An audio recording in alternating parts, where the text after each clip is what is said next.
Welcome to Conversations with Della. I'm Della Webb of Inner Peace Movement Studio. In today's conversation, I am talking to Tonnie McCloney. Tonnie is the owner of Optimal Wellness Solutions located in Roseville, Minnesota, where she practices a technology called Network Spinal Analysis, or NSA for short. NSA uses gentle, precise touch on the spine, which cues the brain to create new wellness promoting strategies. I first met Tonnie over 15 years ago when her business was located in Hastings, Minnesota, where I was living with my son at the time. When I first tried NSA, I had no idea what to expect. I was surprised this gentle practice could have such an impact on my physical being. Tonnie, welcome. Thank you for joining me today. Thank you for having me. Oh, it's I'm such a honored pleasure. to be a part of Conversations with Della. Yay. Now, you sent me your bio to begin with, and I knew this since I've known you for a very long time. You mentioned in your bio that rugby first brought you to experience NSA. I want to hear more about that. But first of all, I want to tell you that you are the first woman I had ever met who had played rugby. And I was always so impressed by that just sheer physical expression of athleticism. But tell us a little bit how rugby and NSA came together for you. So you have to be a chiropractor to practice Network Spinal. And it's actually been updated. They've updated the work quite a bit, and it's now just called Network Spinal. They kind of dropped the analysis. So, and so I was in chiropractic school. I had already been playing rugby for like 4 years. And so the first 2 years of chiro school, so basically this is what my life looked like. Go to school, train twice a week, play a rugby match, which is basically the equivalent of having a car accident every weekend. And then on Monday or Tuesday, I pretty much required a very specific manual manipulation of my lower neck to upper back, or I was just a wreck. And I had accepted that this was just, I'm choosing to play this ridiculously violent sport, which for your viewers, if you don't really know what rugby is, it's kind of like a combination between football and soccer. So it's full contact. There's full tackling. We don't wear any pads. Generally, there is some headgear that you can wear, but it's more like a little like a piece of foam over your head if you choose to wear that. So it's not like a football helmet or whatever. So I had, I was pretty dependent on traditional chiropractic manipulations. And it couldn't just be one of my classmates in school. Like that wasn't going to cut the mustard. Like I needed a skilled practitioner, which luckily I had access to that because I was in school. So one of my friends, about 3/4 of the way through school, one of my friends started seeing a network practitioner. We had seen videos of this technique in one of our methods classes, and they weren't really teaching it at our school. They were just covering it as really like a side note, and then there are some people that do this thing. That's basically how it was. But something about it was really intriguing to me. The technique that I was studying at that time was called Gonstead, which is a very deep physical, like deep setting kind of technique, very physical technique, which goes along with my nature, right? I'm a physical person. So, my thought process was if I'm doing this really physical thing, then it must require this really physical solution. you know, that just kind of went right along with my nature. But when I watched this video, there was something about it that kind of called me, it piqued my interest, and it was outside of the box, which is also my nature. So one of my friends found a practitioner right down the street from the Cairo school who does this. Dr. Sharon Williams was her name at the time. She's now Dr. Sharon Prawl.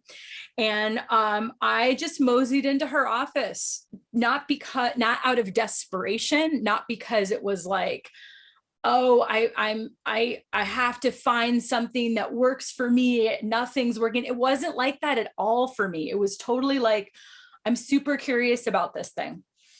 So I started care with Dr. Sharon, and she said, you're going to need to come in a few times a week, because what we're doing is we're actually teaching your nervous system how to do something new.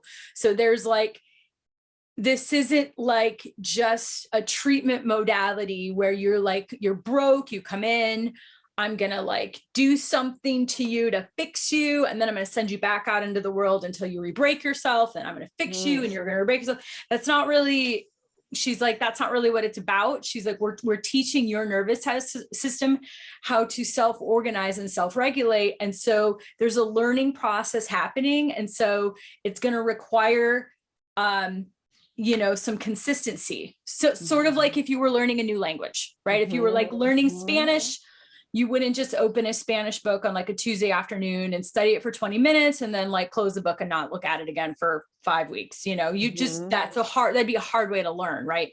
Yeah. So she said, so we need you to come in a few times a week, not forever, but initially till you get this thing under your belt. And I also need you to not get any more manipulations. And I was like,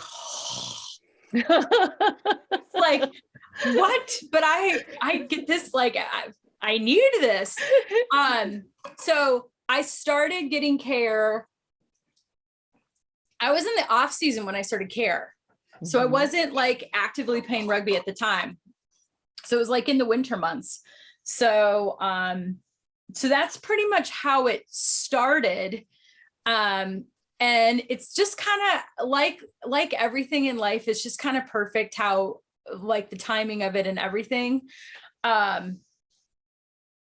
With starting up in the off season, because I was able to get some really good neural strategies under my belt before the spring season started up again.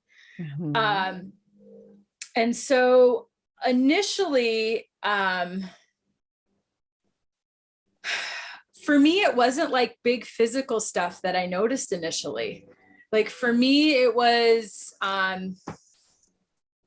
really hard to put my finger on it. There was no question that something profound was happening, but I couldn't. It was like when I left. I remember leaving Dr. Sharon's office one time and like noticing artwork that was like on the wall in the hallway that I'd walked by a bunch of times that and I was like, like I noticed the artwork. Colors seemed more vibrant. It almost looked like, it was almost like I had been walking around the world with like looking through a screen. Yeah. And like the screen was removed, but I didn't know the screen was there, you know? And this is like, I wasn't like looking for that. It's not like I felt like that was something I wasn't looking for anything like that at all. Cause I didn't even know that was possible.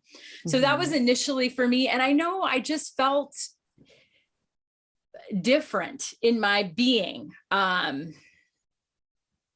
just more centered. And like chiropractic school is really ridiculous. It's so intense. A lot of people don't know it, but we have like 1,000 more credit hours than medical students. Wow. So we're taking like 10 different classes so we're in trimesters. So we take 10 classes per trimester. So you're like managing 10 classes all at once. And it's very stressful, and you're constantly taking exams, and it's very hard to even stay up on the information. You're really, for something that's studying a health and wellness kind of a modality, it's a very unhealthy experience to be going through. And I really wasn't living it. Very much of my life was about binging of everything, binging of information, binging of drinking, to be honest. Rugby, I think rugby probably actually kind of helped keep me, it was a physical outlet that probably helped keep me sane. So, so I'll fast forward. When I started the season up again in the spring, some very interesting things started to happen with my body. So, and some of this is going to sound kind of weird, but not to my peeps. So, the first match of the season is always in Kansas City, because like we're driving 6 hours south, and they're likely to just have less snow than us here in Minnesota, right? So we start the season off there, and we were in Kansas City, and I had my first match, and you know, it's like 20 minutes of impact tackling. I'm what's called the scrum. So I'm like in all the, 8 people are bound together. The other team has 8 people bound together. We come together like this. And so I had the compressive forces of basically 16 people pushing, compressing on my spine. That was the position that I played. Not everybody that plays rugby has that, but that's the position I played. And so what happened like 3/4 of the way through the game is my neck just started spontaneously moving, and I couldn't actually make it stop. I actually had to get out of the game.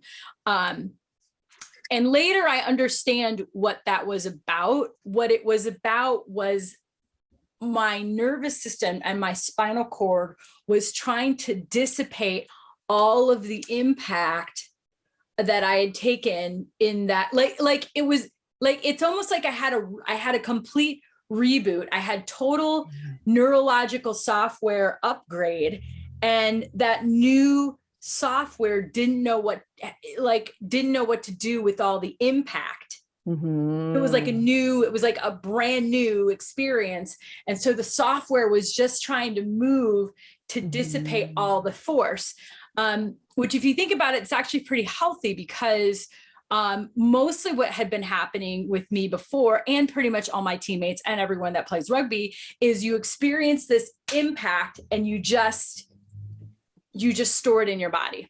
You just store it in your body as tension. And my body had started to use that impact in a different way. So I continued to play rugby for another 13 years after. And I will say that there's no doubt in my mind that Network Spinal is what allowed me to continue to play the sport that I loved. I don't have any long-standing spinal issues. I don't have most of the people that I know that don't receive network spinal care, like they have chronic issues. And it makes sense, because you're playing this crazy, ridiculously violent sport or whatever. So my background, coming from that kind of a background, whenever I have someone that comes into the office and their question for me is, there's this thing, insert hobby or sport or whatever. Do you think I have to quit playing that? And my answer to them is, I can't make that call, but my goal is to be able to help you do the things that you want to do. Like, I'm not here to be a buzzkill for you and be like, no, you can't, you just shouldn't do this thing anymore. Like, how can we get your nervous system and your being to a place where you could keep playing tennis or keep playing football or whatever it is that lights you up? So you've been talking a lot about the nervous system in regards to our physical structure. Yeah. What about the nervous system in regards to our emotional structure? You know, there's so many people who are very like me, who are empaths. The nervous system has taken a hit for many of us these last 2 years and continuing to do so. How does this what do you call it? Network spinal? Yeah. This network spinal affect the emotional, mental aspect of our nervous system? Well, and honestly, I kind of feel like that's my bread and butter, is that piece. And if you'll notice, when I first started talking about the work and my own experience, it wasn't physical. It was, there was some kind of a mental, emotional shift that was happening with me. That was initially what I noticed.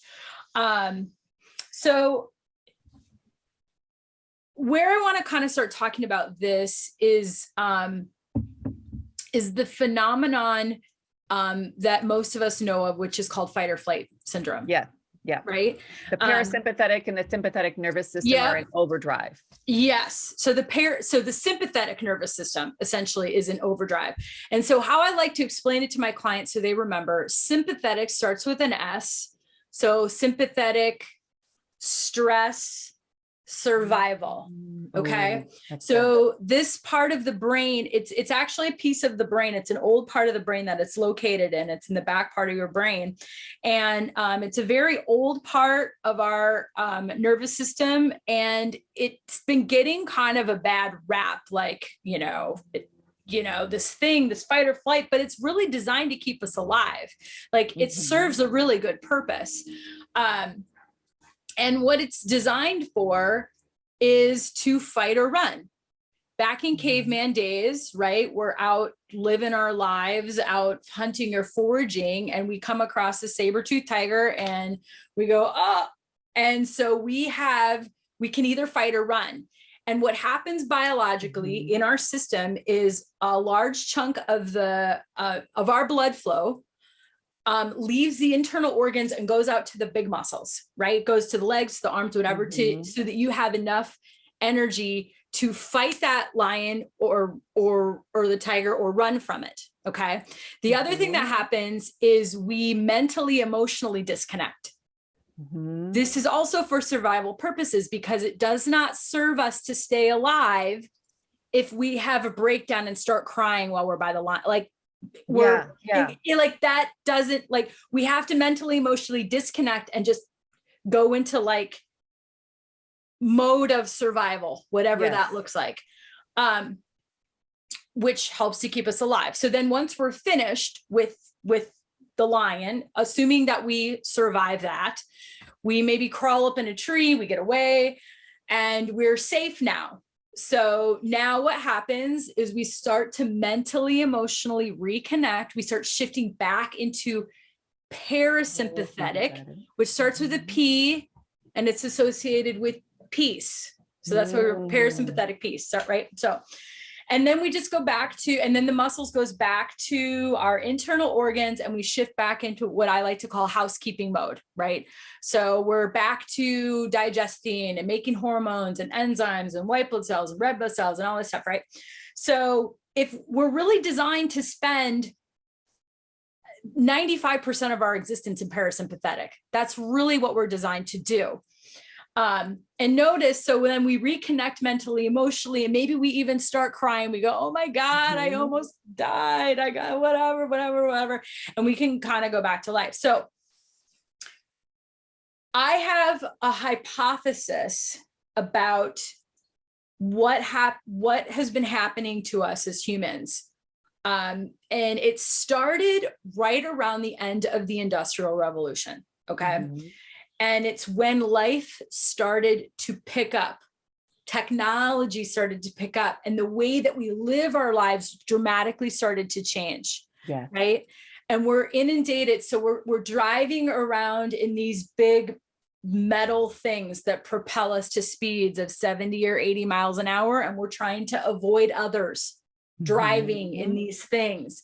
We're encountered with technology, which is wonderful because it's allowing us to have this conversation right now, but sometimes it doesn't work, or your computer crashes. You got your kids that got to be to school. You got this going on, this going. I mean, the alarm goes off and we are, boom, running. And the nervous system doesn't know the difference between a true physiological threat and a perceived one. Yeah. So if you're sitting in a movie theater and you are watching the latest action movie, you're totally safe eating your popcorn and drinking your soda, but you are engaged with what the main character's doing in their car racing scene. And you're almost, your nervous system's responding as though you're having that experience. Okay. Yeah. So in life, the computer crashing, or getting yelled at by your boss, or the computer not working so your kid misses their Zoom thing for school. Like, all these things can move us. Of course, we're not being attacked by a lion, but our nervous system will perceive these things and respond as though we are, like, our survival is in question. So what happens nowadays is we're going into fight or flight and out of fight or flight. We're going into sympathetic and back into parasympathetic, and in and out. We might get thrown into fight or flight 20 times a day just from the kinds of life we're living. So the nervous system goes, okay, this is inefficient. I'm going to just keep you locked in survival. And so what ends up happening is we're like all, a nice percentage of us are walking around in this sort of constant state of underlying anxiety, always looking for the next shoe to drop, or the next, I mean, because we're locked into this thing, and the thing where I'm saying, I think our nervous system, technology changed us so quickly. Because if you think about the existence of all of human existence from, like, let's call it 100 years ago, before then, life was pretty slow. Yeah. Life was, there was, I mean, we just didn't have all the stimulus, right? And it takes us time. Evolution takes a lot of time. And so what I think is the technological changes happened so fast that our nervous system had not had a chance to catch up. And so it's running this sympathetic neural response constantly. So part of the work that I do is helping the brain to perceive the environment different, so that we're not continually responding like we used to all the stimulus. Because the thing of it is you can't change the stimulus. Like, we're not going back. Right. This is the world that we live in now. Yeah. So this particular technique is one of the ways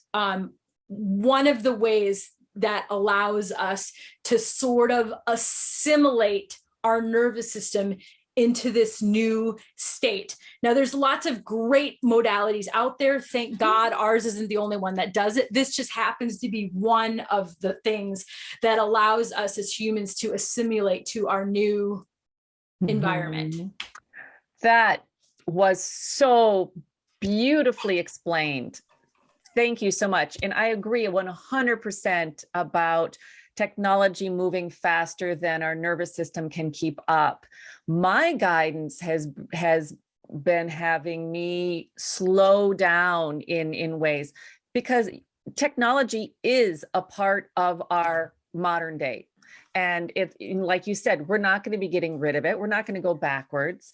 So for me, my guidance has been to stop getting all of that stimulus. What can I manage? Like, Right. I don't have to watch the news every day. Right. You know what I mean? Things like that, things that aren't going to trigger. I knew that about the movies, but you really just brought it home about, I love the movies that blow up, and the more action, the better, never thinking that my nervous system is being affected.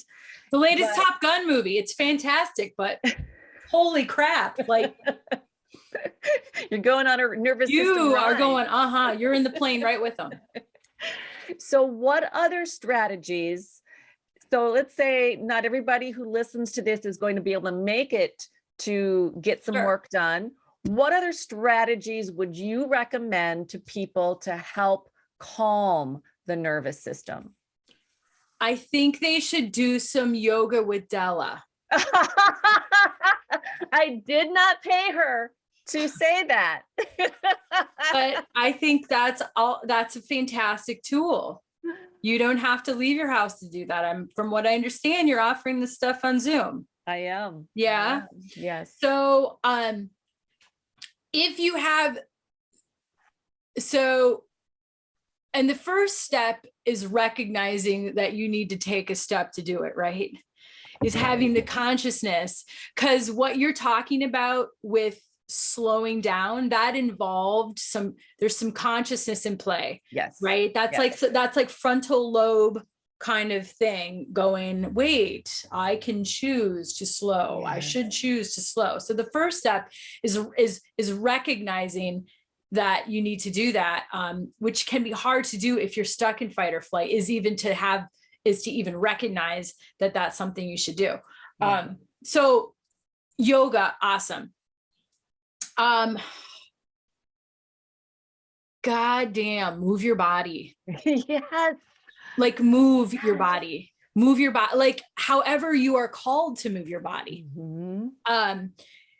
Because moving your body is going to allow you to use up some of that adrenaline. Yes. That's getting created. And it's hard, not to just like, even if you don't have drama happening in your own life, and if you don't, then awesome, good for you. But there is something called the collective consciousness, which does impact us. And I'm going to guess that if someone is so inclined to be listening and watching your channel, that probably you're attracting people that are sensitive to these things. Yes, right? Yes. So moving your body, however you're called to do it, whatever your jam is, mm-hmm. If it's lifting weights or going for a walk, or just work up a sweat. What's another thing is getting, like as soon as you get up, if you can get some exposure of sunlight to your pineal gland, go outside. Just doing it through the window is not adequate. Like you actually have to go outside and get some sunlight on your pineal gland. Mm-hmm. That's going to help as well. There are tons of different types of breathing modalities out there. So one particular modality that was developed by Dr. Donald Epstein, who developed Network Spinal, is called Somatore Respiratory Integration, or SRI for short. And it's basically a series of 12.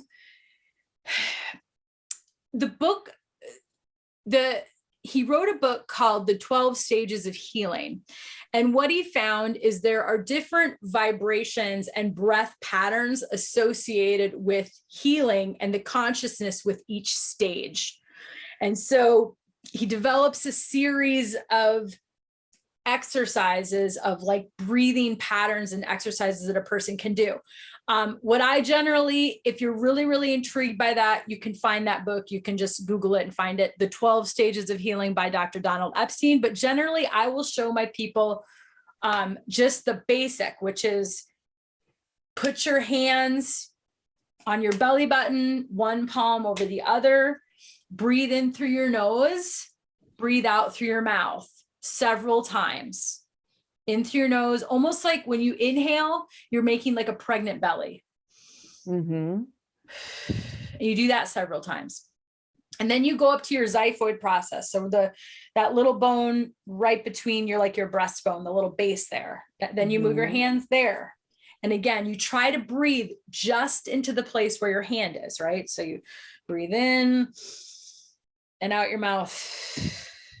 And just simply breathing in through your nose will help you shift out of fight or flight, because it's almost impossible to maintain that sympathetic survival response while breathing through your nose. Because if you're in that place, your body's trying to really efficiently get breath in. So if you consciously try to slow down by breathing in through your nose and out your mouth, that will help shift you out of fight or flight.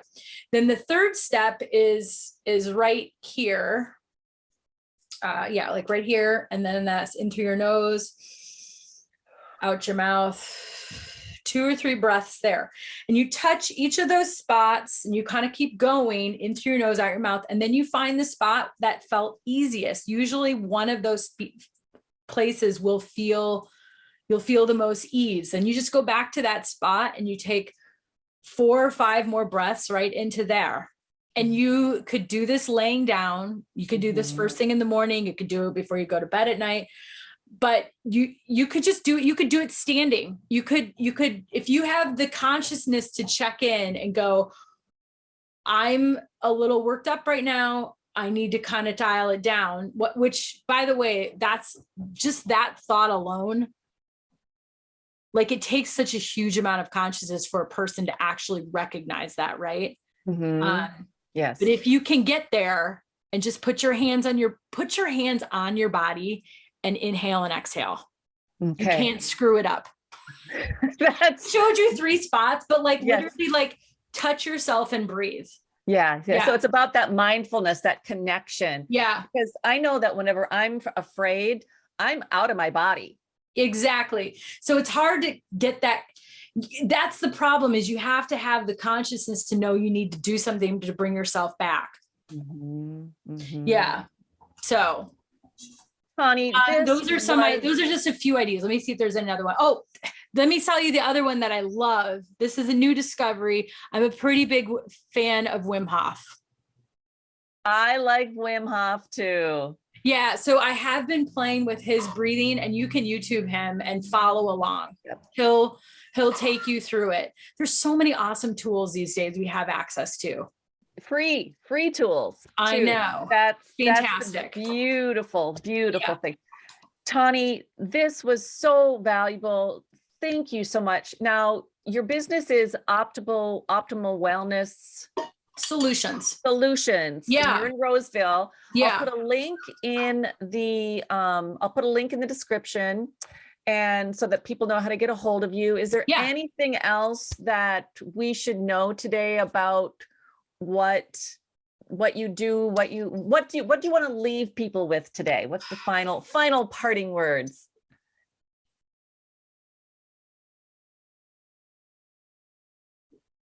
You were designed beautifully and perfectly by our creator, whatever that is. And we're whatever that is for you. And there's a power, like if you're alive now, it means that you can heal. And we're designed to heal. And you can heal. Like, the body is designed to do this. Till the day we die, we are continually replenishing cells and making new cells. And so wherever you're at right now, don't accept that you're just destined to you're designed to thrive, and you can thrive. And if you're not thriving right now, keep searching and looking for the thing that's going to help you, to move you in that place. And it doesn't have to be working with me. It can be anything, but it's there for you. The answers are there for you. So that's what I want to leave people with. Oh, honey, that's beautiful. And Yeah. I want to say that when I first met you, I immediately resonated with you. I had no clue what you were going to do. I had no idea what I was showing up for. I just knew it felt right. And I think that's how people know if it's right for them. Yeah. You know, they just kind of, so I recommend try many different things and find out what is right for you. Find your jam. Yeah. Exactly. But I will say that you have been such a gift. The last thing I want to remind people of is that we've had long time between like our sessions. Yeah. Several years. And but the nervous system, but the work that you did for me 15 years ago stays in my body and then just builds from where we left off. It remembers. It's like learning to ride a bike. Yeah. Yeah. You just hop back on and you pick. I had a person come in yesterday that I hadn't seen it had been 5 years. And I said, yeah. And we kind of, it's going to take a session or two and she'll just pick right back up where she left off. So, yeah. Well, with that, my love, thank you for joining me today. Thank you for having me. Oh, this was so much fun. So fun. To discover more about Della's yoga and meditation classes, wellness coaching, and personal empowerment offerings, please find her at innerpeacemovementstudio.com.